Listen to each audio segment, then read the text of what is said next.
So that's just natural That's the acidic. natural erosion. Now, if you remove millions of tons of rock from the earth, crush it to the consistency of a fine sand, like they say they're going to do, that's going to exponentially increase this erosion and this leaching into the local environment. It is often said that gold can be found at the end of the rainbow, but in reality it comes from deep within the earth.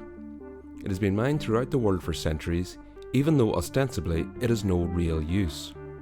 For millennia, its only function was as glistening, sparkling aesthetic that's visually appealing. In County Tyrone, it has been recently discovered there is a large gold deposit beneath the hills of the Sperrins.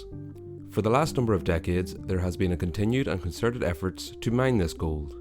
In recent years, a Canadian company called Dalradian Gold has staked a claim and is trying to run a PR campaign so they can get access and permission to mine this gold, in staunch opposition to the majority of the local community.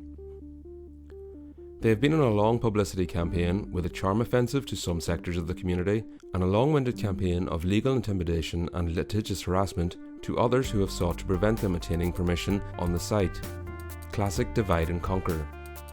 A group of protesters have occupied the site in caravans continuously for over 1,300 days. It was day 1,350 when I arrived, but that has since increased. At one point, the Fermanagh and Omagh District Council ordered the removal of the caravans. However, when they came to enact their decision, they discovered the caravans had moved up among the treetops. Local politicians have remained largely silent on the matter of the protests, and some have welcomed Dalradian's potential input into the local economy. In recent weeks, since we recorded these chats, BBC Northern Ireland published a television programme that unveiled a much more troubling pattern of corporate malfeasance by members of the Dalradian board, particularly in South America.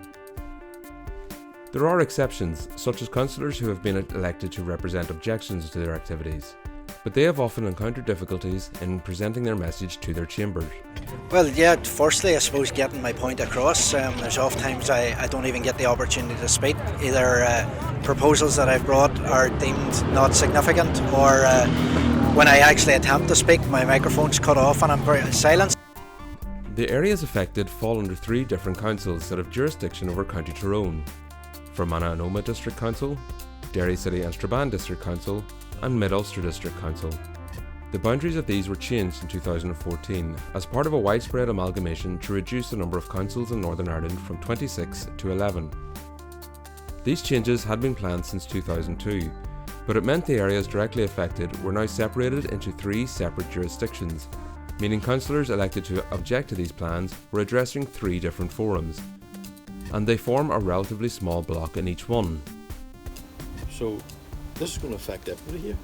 The people in Belfast are going to be breathing in the same shit that we're breathing in here, but they just don't realise it.